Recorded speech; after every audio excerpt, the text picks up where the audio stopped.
আসসালামু আলাইকুম ওরহমতুল্লাহি ওবরাকাতু। বিসমিল্লাহ ওয়ালহামদুলিল্লাহ ওসসালাতু ওয়াসসালামু আলা রসুলিল্লাহ ওবাদ। আলহামদুলিল্লাহ, যাবতীয় সকল প্রশংসা আল্লাহ সুবহানাহু ওয়া তাআলার জন্য। সালাত এবং সালাম বর্ষিত হোক বিশ্বনবী হজরত মুহাম্মদ সাল্লাল্লাহু আলাইহি ওয়াসাল্লামের প্রতি, তার পরিবার পরিজন এবং সকল সাহাবীদের প্রতি। সম্মানিত দিনী ভাই এবং বোনেরা, দেশ এবং দেশের বাইরে থেকে যে বা যারাই আমাদের সাথে যুক্ত হয়েছেন সবাইকে আন্তরিক মোবারকবাদ এবং শুভেচ্ছা জানিয়ে শুরু করছি মুসলিম বাংলা আয়োজিত আমাদের বেসিক কোরআন তাজভিদ কোর্সের নতুন আরেকটি দার্স, আমাদের আজকের দ্বিতীয় ক্লাসে। আলহামদুলিল্লাহ, আমরা গত ক্লাসে আলোচনা করেছিলাম কোরআন কারীম শেখার গুরুত্ব, কোরআন কারীমের পরিচয়, কোরআন কারীম তাৎপর্য, কোরআন কারীম একজন মুসলিম হিসেবে আমাদেরকে যে শুদ্ধ করে শিখতে হবে, পড়তে হবে, বুঝতে হবে এবং আমল করতে হবে, এ বিষয় সংক্রান্ত কোরআন এবং হাদিসের আলোকে আমরা সামান্য কিছু আলোকপাত করার চেষ্টা করেছি। আজকে আমাদের নতুন দার্সে আমরা যে বিষয়টি জানার চেষ্টা করব, আমাদের আরবি ২৯টি হরফের সঠিক উচ্চারণ। এই ক্লাসটি অত্যন্ত গুরুত্বপূর্ণ হতে যাচ্ছে। অর্থাৎ আমরা যদি আরবি ২৯টি হরফ সঠিক করে উচ্চারণ করতে পারি তাহলে আমাদের জন্য বাকি বিষয়গুলো অনেকটাই সহজ হয়ে যাবে। তো চলুন শুরু করি। বরাবরের মতন আপনাদের সাথে আমি আছি উস্তাদ ফজলে রাব্বি। আমার পরিচয় আমরা শুরুতেই দিয়ে দিয়েছি। আমরা সরাসরি চলে যাই। তো এই ৭টি ম্যাপ বা কোরআন কারীম শুদ্ধ করে শেখার জন্য আমাদের মৌলিক যে ম্যাটেরিয়ালস অথবা যেই স্টেপগুলো আমাদেরকে অতিক্রম করতে হবে, আমরা এক নজরে প্রত্যেকটা ক্লাসেই সেটি দেখার চেষ্টা করব। এখানে ৭টি বিষয় রয়েছে মোট।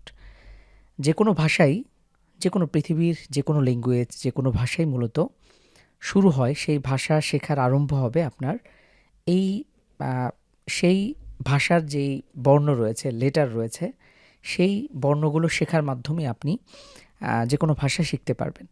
আরবি একটি ভাষা, অন্যান্য ভাষার মতনই আরবি একটি ভাষা, তবে এটি কোরআন এবং হাদিসের ভাষা। একজন মুসলিম হিসেবে আমাদের কাছে এই ভাষার গুরুত্ব অপরিসীম। তো আমরাও যদি আরবি ভাষাটাকে আয়ত্ত করতে চাই, বিশেষত প্রথমত রিডিং বা দেখে দেখে যদি পড়তে চাই, তাহলে আমাদেরকে আরবি ২৯টি হরফের সঠিক উচ্চারণ জানতে হবে।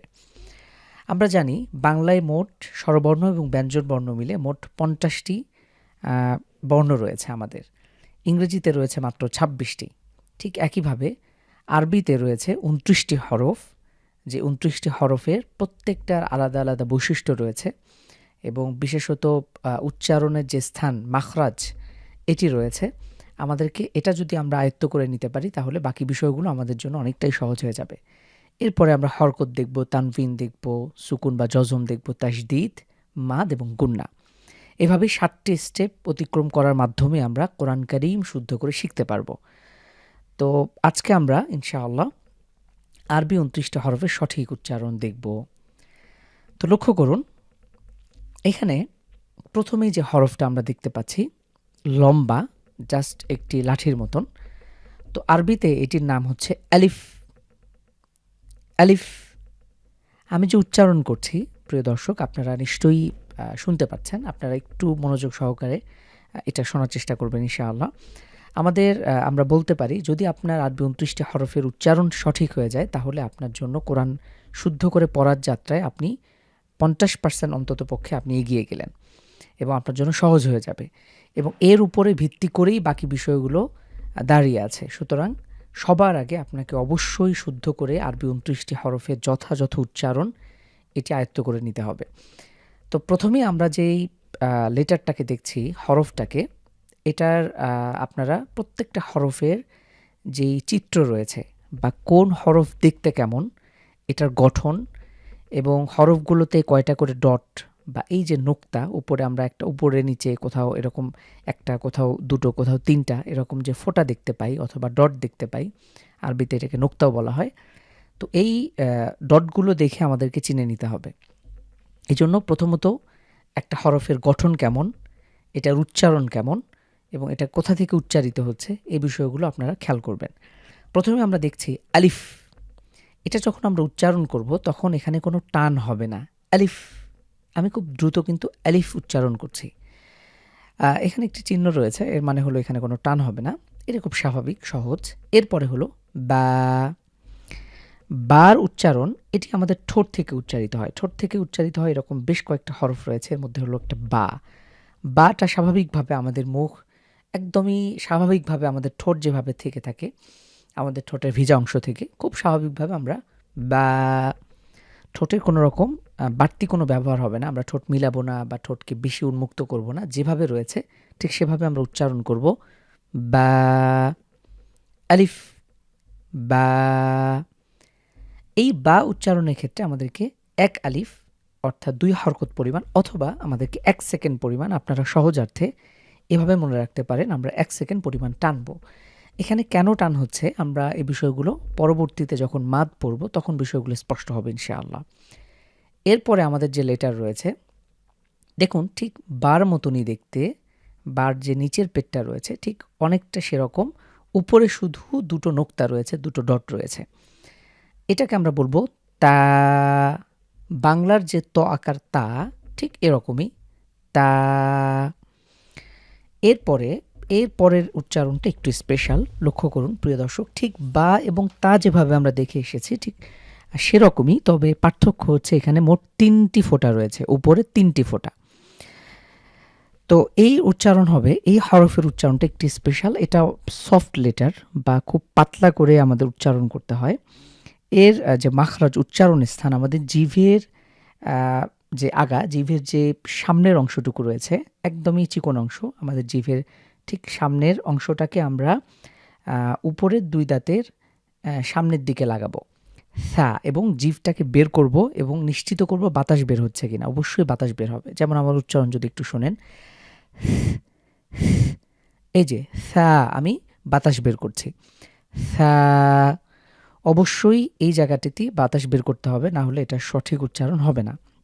যদি না হয় তাহলে তাহলে সঠিক উচ্চারণ হবে না, অনেকটা তার মতো শোনাবে অথবা অন্যরকম। তো এই জন্য আমাদেরকে অবশ্যই জিভের আগাটাকে বের করতে হবে, বাতাস বের হবে এবং জিভের আগা সামনের উপরের দাঁতের সাথে লাগবে সা। আশা করি বুঝতে পেরেছেন। এরপরে হলো সার পরে যে লেটার, এটা হলো জিম। জিমটাকে আমরা বাংলা দাতব্য বর্ণ, এটা তালব্য বর্ণ বলতে পারি, অর্থাৎ আমাদের জিভের যে মাঝখানটা সেটা উপরের তালুর সাথে লাগবে। বাংলার যে জ রয়েছে ঠিক সেরকমই বলতে পারি। তো জিম, এটাকে আমরা শক্ত করে উচ্চারণ করব এবং লক্ষ্য রাখব এটা উচ্চারণের ক্ষেত্রে একটু লং করে পড়তে হবে, অন্তত ৩ সেকেন্ড। তাহলে প্রিয় দর্শক আসুন আমরা শুরুর ৫টি হরফ একটু শুদ্ধ করে পড়ার ট্রাই করি। আলিফ, বা, তা, সা, জিম।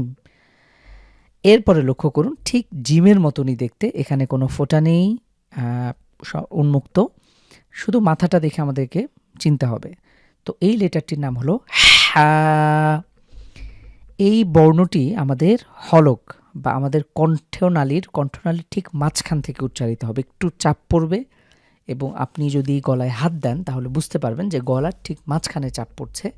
অনেকটা এরকম যে যখন আমাদেরকে গলা প্রচণ্ডভাবে যদি কেউ টিপে ধরে, আমাদের যদি শ্বাস প্রশ্বাস বন্ধ হয়ে যাবার উপক্রম হয়, ঠিক অনেকটা এরকম হা। কণ্ঠের মাঝখান থেকে, হলকের মাঝখান থেকে বা কণ্ঠনালীর মাঝখান থেকে চাপ দিয়ে এভাবে উচ্চারণ করতে হবে হা, হা।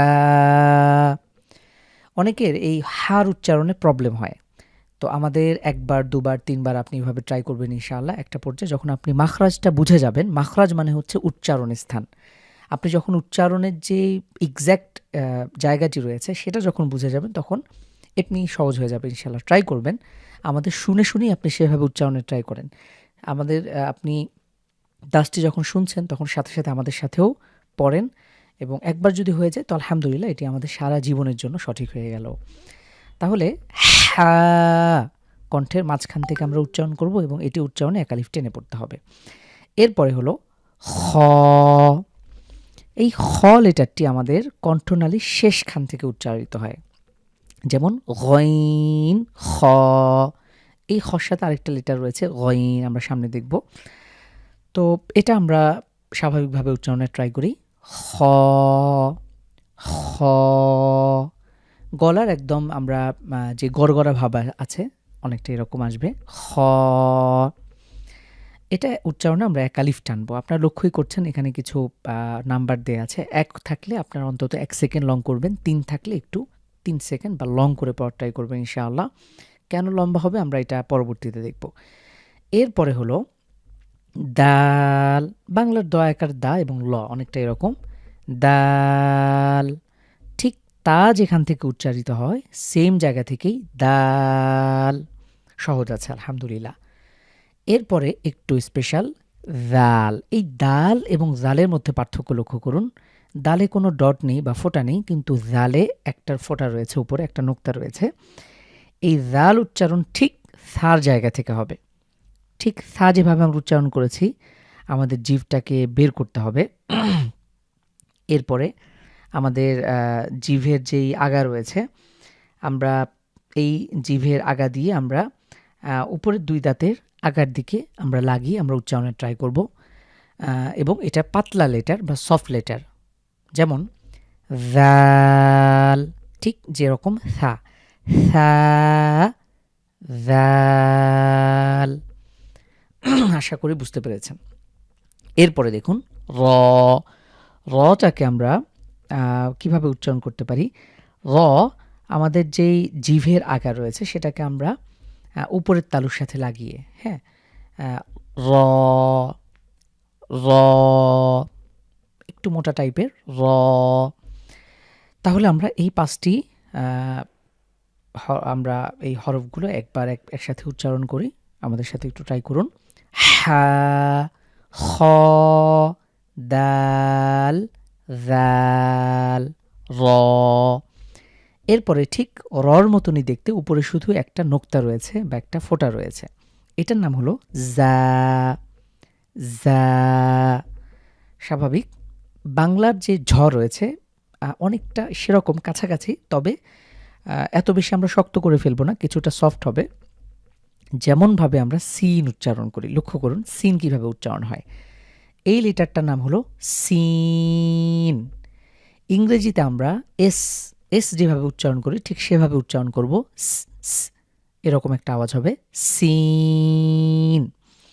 এই সিন যেখান থেকে উচ্চারিত হয় ঠিক সেখান থেকেই যা একটা এই আওয়াজটা আসবে, যা, সিন। এর পরের লেটার ঠিক সিনের মতনই দেখতে, তবে এখানে 3টা ফোঁটা রয়েছে। এই পার্থক্যগুলো খুব ভালো করে বুঝতে হবে প্রিয় দর্শক। সিন এবং এরপরে হলো শ, শ, এখানে শ শ একটা আওয়াজ হবে, অনেকটা ইংরেজির এস এইচ, এস এইচ দিলে যেভাবে আমরা স্বর একটা উচ্চারণ হয় বা বাংলার তালব্য স, ঠিক সেভাবে আমরা উচ্চারণ করব। শিন, শিন। এখানে হলো সিন স্বাভাবিক, এটা হলো শিন। এরপরে যে লেটার রয়েছে এটা হলো, এটার নাম সদ, সদ। এটার নাম হলো সদ। আমরা দেখতে পাচ্ছি এখানে একটু লং করে পড়ব, 3 সেকেন্ড অন্তত লং করে পড়ব। এবং এটা একটা মাথা রয়েছে বেলুনের মতন সামনের অংশটুকু। এই বিষয়গুলো খুব জরুরি, আমাদেরকে মাথা দেখে চিনতে হবে।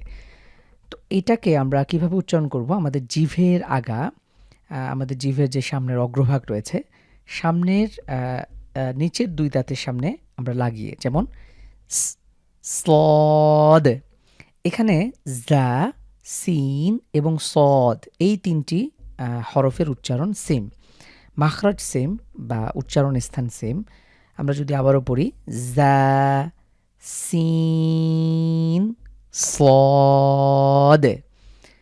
এরপরে যে লেটার ঠিক সদের উপরেই একটা আমরা ফোঁটা দেখতে পাচ্ছি, এটার নাম হলো বদ, ব্ল, ব্লদ। এটা জোয়াদোনা আবার দোয়াদোনা, বাংলার দোয়াদোনা আবার জোয়াদোনা। এখানে যদিও বাংলা উচ্চারণ দেওয়া আছে বোঝার সুবিধার্থে, কিন্তু আমরা এক্সাক্ট উচ্চারণটা শুনে শুনেই পড়ার ট্রাই করব। এটার যে পদ্ধতি সেটা হলো আমাদের জিভের গোড়া, জিভের গোড়ার কিনারা আমাদের সামনের উপরের এক পাশের দাঁতের সাথে লাগিয়ে আমরা উচ্চারণের চেষ্টা করব। আমরা যেমন ব্ল, ব্লদ, ব্ল, ব্লদ। আমরা 3 সেকেন্ড লং করে পড়ার চেষ্টা করব ইনশাআল্লাহ। তাহলে আমরা এই 5টি হরফ একসাথে পড়ি। জা, সিন, শিন, স্লদ, বদ। তো আলহামদুলিল্লাহ আমরা এই ৫টি হরফের উচ্চারণও দেখলাম। আমরা পরবর্তী হরফগুলোতে চলে যাই। এরপরে আমরা দেখতে পাচ্ছি এখানে ত, একটা বিশাল পেট রয়েছে এবং উপরে আলিফের মতন একটি টান রয়েছে। তো আমরা এই তকে ঠিক যেভাবে আমরা তা এবং দাল উচ্চারণ করেছি অনেকটা সেরকম, ঠিক সেম মাখরাজ এক। আমাদের জিভের আগা সামনের উপরে ২ দাঁতের সাথে গোড়ার সাথে লাগিয়ে আমরা তা, দাল, ত, ত, ত, এটা উচ্চারণে আমরা ১ সেকেন্ড লং করে পড়ব এবং অনেকটা মোটা হবে এই হরফের উচ্চারণটার যে সিফাত রয়েছে একটু মোটা করে ত আমরা মুখের মধ্যেই ভরাট করে উচ্চারণের চেষ্টা করব। ঠিক তর মতনই দেখতে, উপরে শুধু একটা ফোঁটা রয়েছে, এটার নাম হলো ভ। ভ, এই ভর উচ্চারণ ঠিক যেভাবে আমরা ইতোপূর্বে থা, রাল, ঠিক সেরকমই ভ। তাহলে আমরা এখানে লক্ষ্য করলাম যে একটি মাখরাজ থেকে একাধিক উচ্চারণ, একাধিক হরফ উচ্চারণ হতে পারে। যেভাবে তা, দাল, ত, এই ৩টি হরফ সেম প্লেস থেকে উচ্চারিত হয়। একইভাবে দা, থা এবং ভ, এই ৩টির উচ্চারণ স্থানও এক। এরপরে আরেকটি গুরুত্বপূর্ণ হরফ হলো আইন। আমি যখন এটা উচ্চারণ করব তখন আমার কণ্ঠের মাঝখানে চাপ পড়বে আইন। যেভাবে আমরা হা উচ্চারণ করেছি ঠিক একই জায়গা থেকেই আইন। এই আইনের মতনই দেখতে, উপরে শুধু একটা অতিরিক্ত ফোঁটা রয়েছে, এটার নাম হলো গইন। গইন, যেভাবে আমরা খ উচ্চারণ করে এসেছি ঠিক সেভাবে আমরা গইন এই হরফটি উচ্চারণ করব। তাহলে চলুন এই দুটি একসাথে পড়ি। আইন, গইন। আইন হলো কণ্ঠের মাঝখান থেকে চাপ দিয়ে, আর গইন হলো কণ্ঠের ঠিক শেষ থেকে যেভাবে খ উচ্চারিত হয়। এরপরে দেখুন খুব সহজ আলহামদুলিল্লাহ। এরপরে যে আমরা একটা লেটার দেখছি, উপরে একটা ফোঁটা রয়েছে এবং এটা একটা মাথা রয়েছে। অনেকের প্রশ্ন আসতে পারে যে এক নোক্তা তো আমরা বাতে দেখেছি, বাতে এক নোক্তা ছিল নিচে, আর এখানে রয়েছে এক ফোঁটা, একটা নোক্তা রয়েছে উপরে এবং এটা একটা মাথা রয়েছে। এই বিষয়গুলো খুব ভালো করে বুঝতে হবে। সম্ভব হলে আপনারা খাতা কলম নিয়ে লিখে লিখে এই পার্থক্যগুলো একটু বোঝার চেষ্টা করতে পারেন ইনশাআল্লাহ। তো এই লেটারটার নাম হলো ফা। ফা, এই হরফটি সফট বা পাতলা এবং এই হরফ যখন আমরা উচ্চারণ করব তখন আমাদের উপরের যে ২ দাঁতের, আমাদের উপরের পার্টির সামনের ২ দাঁতটুকু নিচের ঠোঁটের মাঝখানে স্পর্শ করবে। ফা, ফা, এবং হালকা বাতাস বের হবে। খুব পাতলা একটা লেটার, বাংলার অনেকটা ফর মতন। এরপরে আমরা দেখতে পাচ্ছি অনেকটা ফর মতনই দেখতে, ফার মতো দেখতে, কিন্তু উপরে দুটো নোক্তা রয়েছে, দুটো ডট রয়েছে। এটার নাম হলো অ। Of, of. প্রিয় দর্শক, আপনারা হয়তো খেয়াল করেছেন এখানে আমি যে উচ্চারণ করলাম তখন একটা ধাক্কার মতন আওয়াজ হচ্ছে। এটা এখানে জরুরি। এই হরফে যদি আমাদের এরকম ধাক্কা না লাগে তাহলে এটার স্বাভাবিকভাবে আরেকটা কাফ রয়েছে, সেরকম হয়ে গেলে আমাদের অর্থ এটা পরিবর্তন হতে পারে। তো এটা কফ, একটু ধাক্কা দিয়ে আমাদেরকে উচ্চারণ করতে হবে। ক, জিভের গোড়া উপরের তালুর সাথে লাগিয়ে ধাক্কা দিয়ে আমরা উচ্চারণ করছি ক, কফ, কফ। আশা করি বুঝতে পেরেছেন। এবং এখানে রয়েছে দুটো ফোঁটা, কিন্তু তা এবং কফের মধ্যে পার্থক্য কি? সেখানেও আমরা দুটো ফোঁটা দেখেছি, এখানেও দুটো ফোঁটা। পার্থক্য হলো এই যে মাথা রয়েছে এবং নিচের পেটটুকু অনেকটা গোলাকৃতির। আমরা কিন্তু যদি পূর্বে যাই, দেখুন এখানে বা, তা এবং সা অনেকটা নিচের পেটটা দীর্ঘ, কিন্তু এই কফের যে পেট রয়েছে এটা অনেকটা গোলাকৃতির। এরপরে যে হরফ সেটি হলো কাফ, বাংলার কয়েকার কা এবং ফ, কাফ, ঠিক এভাবেই। এরপরে হলো লাম, এটা আমরা ৩ সেকেন্ড লং করব। লাম, লয়েকার লা এবং ম, খুব সহজ রয়েছে বাকি হরফগুলো আলহামদুলিল্লাহ। এরপরে হলো মিম, ময় রস্যি বা দীর্ঘ ইকার ম, মিম। আমরা 3 সেকেন্ড লং করে পড়ব। এটিও ওষ্ঠবর্ণ বা ঠোঁট থেকে উচ্চারিত হরফ। এরপরে হলো নুন, নুন। এটাও সহজ রয়েছে। আমরা এখানে ৯ কার নু, ৯ হ্রস্ব উকার এবং দন্ত ন, নুন। এটা উচ্চারণে আমরা 3 সেকেন্ড লং করে পড়ব। এরপরে ওয়াও। আমি যখন ওয়াও উচ্চারণ করছি তখন প্রথমে ঠোঁট গোলাকৃতির হবে, এরপরে স্বাভাবিক থেকে আবার গোল হয়ে যাবে। বা, মিম এবং ওয়াও এগুলোকে ওষ্ঠবর্ণ বলা হয় বা ঠোঁট থেকে উচ্চারিত যেই লেটার রয়েছে এগুলো হলো এই 3টি। তো ওয়াও, ওয়াও এটিও আমরা 3 সেকেন্ড লং করে পড়ব। এরপরে হলো হা। আমরা সহজভাবে চিন্তা করলে হয় আকার হা বাংলা যেভাবে উচ্চারণ করি কোনো রকম কণ্ঠ বা অন্য কোনো কিছু সহযোগিতা ছাড়া খুব স্বাভাবিকভাবে হা। এখন প্রশ্ন জাগতে পারে আমরা আগেও একটা হা দেখে এসেছি, সেটা কীরকম? এই যে হা রয়েছে এর উচ্চারণটাও হয় আকার হা, তবে এটা কণ্ঠের মাঝখান থেকে চাপ দিয়ে উচ্চারিত হবে হা। আর এটা আমরা স্বাভাবিকভাবে হা বুক থেকে উচ্চারিত হবে। এটি হলো পার্থক্য। অনেকে এটাকে বড় হা ছোট হা বলে চেনার চেষ্টা করেন। যেভাবেই হোক, একটি হলো কণ্ঠ থেকে, আরেকটি হলো স্বাভাবিকভাবে আপনার বুক থেকে বা ভেতর থেকে। এটি হলো হামজা। আমরা শুরুতে যেভাবে আলিফ দেখেছি, হামজা একইভাবে এটি উচ্চারণে কোনো রকম টান হবে না। হামজা, হামজা স্বাভাবিক হরফ। অনেক ভাষাবিদগণ আরবি 29টি হরফকে বলেছেন 28টি হরফ, অর্থাৎ এই হামজা এবং আলিফকে একসাথে মিলিয়ে ফেললে আরবি হরফ তখন 28টি হয়ে যায় এবং দুটোর কাজ অনেকটা একই, উচ্চারণ সেম। এটার সাথে যখন হরকত যুক্ত হবে তখন বাড়তি কোনো উচ্চারণ হবে না, আ ই উ ঠিকইভাবে আমরা পড়ব। তো এই লেটারটার নাম হামজা। আমরা ইনশাআল্লাহ সামনে দেখব বিস্তারিত। এরপরে সর্বশেষ যে হরফটি সেটি হলো ইয়া। ইয়া, জিম, শিন এবং ইয়া এই 3টির মাখরাজ এক, জিভের মধ্যখান তার উপরে তালুর সাথে লাগিয়ে। তো আলহামদুলিল্লাহ প্রিয় দিনী ভাই এবং বোনেরা, আমরা আজকের দার্সে মোট 29টি হরফ পড়ার চেষ্টা করেছি। আশা করি আপনারা বুঝতে পেরেছেন। তো আমরা শুরু থেকে আরেকবার পড়ব ইনশাআল্লাহ, খুব মনোযোগ সহকারে শুনবেন। আমরা ইনশাআল্লাহ পড়ছি। প্রথমেই হলো আলিফ, বা, তা, থা, জিম, হা, খ, দাল, যাল, র, জা, সিন, শিন, صاد, ضاد, ط, ظ, আইন। লক্ষ্য রাখুন কণ্ঠের মাঝখান থেকে চাপ দিয়ে উচ্চারণ করতে হবে।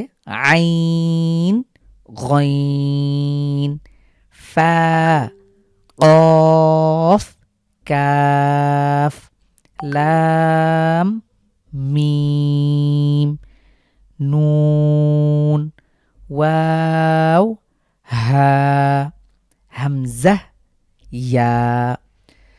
তো আলহামদুলিল্লাহ প্রিয় দিনী ভাই এবং বোনেরা, এই ছিল আমাদের আজকের দার্স। আজকের দার্সে আমরা মোট আরবি 29টি হরফের সঠিক উচ্চারণ আমরা দেখার চেষ্টা করেছি। আপনাদেরকে অনেক বেশি এটাকে পড়তে হবে, উচ্চারণ করতে হবে এবং আপনারা শুনেই যতটুকু সম্ভব আপনারা শুদ্ধ করার চেষ্টা করবেন। এবং যদি সম্ভব হয় এই 29টি হরফ আপনারা আশেপাশে যারা আছে আমাদের মসজিদ মাদ্রাসায় বা যারা আমাদের তাজবিদ সম্পর্কে ভালো জ্ঞান রাখেন তাদেরকে শুনিয়ে হলেও আপনি এই আরবি 29টি হরফ সঠিক করে নেবেন, শুদ্ধ করে নেবেন। এবং পড়ার সময় অবশ্যই এর গঠন দিকে খেয়াল করবেন যে আসলেই কোনটি হরফ দেখতে কেমন, কোন হরফে কতটি ফোঁটা বা ডট রয়েছে এবং এটির মাখরাজ বা উচ্চারণ স্থান কোথা থেকে হচ্ছে বা আমরা কোথা থেকে এটিকে শুদ্ধ করে উচ্চারণ করতে পারি। এই বিষয়গুলো খেয়াল করে পড়লে এবং আপনারা যদি মাঝেই এই 29টি হরফ মুখস্থ পড়ার চেষ্টা করেন এবং এই 29টি হরফ পড়তে আপনার 1-2 মিনিটের বেশি সময় লাগবে না। আপনারা বারবার পড়বেন এবং যখন পড়বেন কল্পনায় প্রত্যেকটা হরফের চিত্র এটি আপনারা কল্পনা করার চেষ্টা করবেন। এভাবে পড়লে আশা করা যায় খুব দ্রুত আপনারা আরবি ২৯টি হরফ সঠিকভাবে আয়ত্ত করে নিতে পারবেন। আশা করি দার্সটি আপনাদের জন্য আ আ ভালো হয়েছে এবং আপনারা বুঝতে পেরেছেন। যেকোনো প্রশ্ন থাকলে আমাদের ভিডিওর নিচে আপনারা প্রশ্ন করতে পারেন ইনশাআল্লাহ। আজকের দার্স এটুকুই। সামনে আমরা পরবর্তী দার্স নিয়ে হাজির হব। সে পর্যন্ত সকলেই ভালো থাকবেন, সুস্থ থাকবেন। জাযাকুমুল্লাহ খাইর। ওয়াসসালামু আলাইকুম ওয়া রাহমাতুল্লাহি ওয়া বারাকাতুহু।